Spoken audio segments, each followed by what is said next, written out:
Magandang araw mga kamarites. Ayan nga, pumasok na nga mga marites nyo dito sa tindahan. At ayan nga, maaga na naman gumising ang batang makulit at sumama nga dito sa nanay niya. At dahil nga maaraw ngayon, maganda ang panahon. At Friday na ngayon mga kamarites, last day na ng pasok ng mga marites nyo dito sa tindahan. At syempre ayan nga, nag-aasikaso na nga kami ng aming mga paninda. Nilalagay na nga namin sa mga istante dahil tapos na nga kaming maglinis. Dahil konti lang naman ang linisin. Gawa ng maaraw ngayon, hindi naman kadami ang linisin.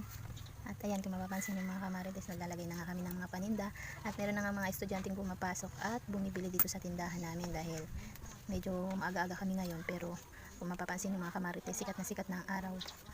Alas 6 pa lang, sikat na ang araw. Kaya kailangan nang matapos ang mga marites nyo sa paglalagay. Gawa nga ng medyo tanghali na at uuwi pa din ang marites nyo dahil papapasukin ko yung malikot at makulit na batang yan. Kung ano-ano namang ginagawa dito sa tindahan. Kaya hindi ko yung sinasama dito kasi kung ano-ano pinagkukuha.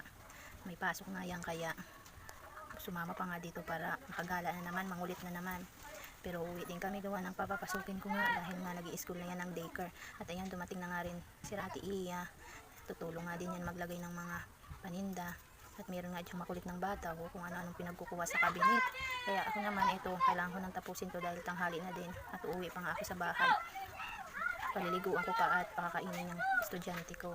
At ihahatid ko pa nga at ayan, kung mapapansin nyo may bumibili nga, pinagbibigyan ko muna ang mga bumibili para matapos na nga din itong mga ginagawa ko.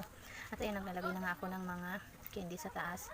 At dahil si Mana ay nagtutuhog na ng kikiam at fishbowl at naglalagay naman si Ate Iya ng cheese stick. Ayan, kung mapapansin nyo mga kamarites, almost done na kaya uuwi na nga ang marites nyo para makapag-asikaso na rin. Bye bye!